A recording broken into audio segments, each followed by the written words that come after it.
Assalamualaikum warahmatullahi wabarakatuh.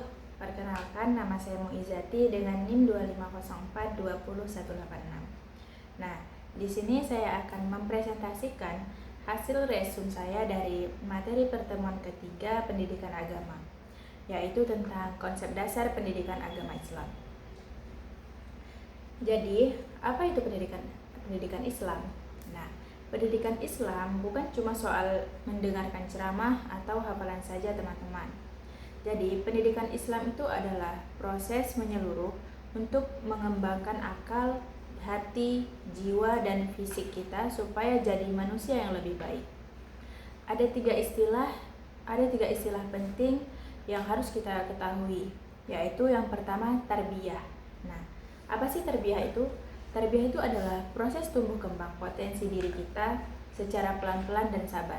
Kemudian yang kedua ada ta'lim, yaitu proses belajar mengajar atau transfer ilmu pengetahuan.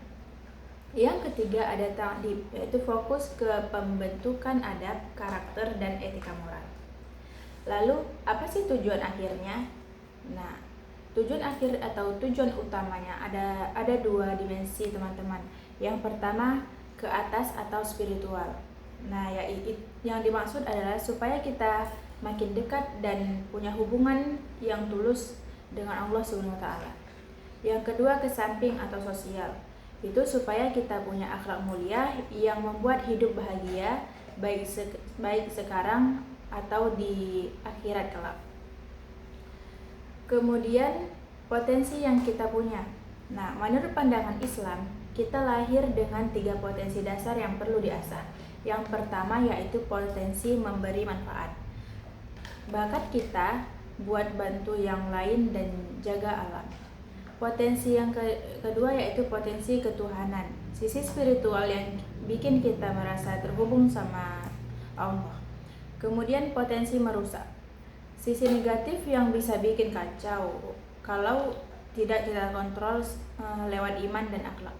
Selanjutnya ada tips sukses pendidikan ala Imam Al-Ghazali, yaitu tokoh besar ini mengatakan bahwa suksesnya pendidikan itu bukan dilihat dari IPK saja, teman-teman, tapi dari perubahan perilaku kita. Beliau menyebutkan ada 5 hal penting yang harus kita ketahui. Yang pertama yaitu guru. Nah, guru bukan cuma mengajar, tapi harus jadi role model atau teladan yang sayang dengan muridnya seperti anak sendiri. Yang kedua ada mahasiswa atau murid. Nah, mahasiswa atau murid tersebut harus fokus dan rajin belajar, hormat kepada guru, dan menjaga perilakunya. Yang ketiga kurikulum. Belajarnya bertahap, mulai dari yang gampang sampai ke akar ilmu tauhid.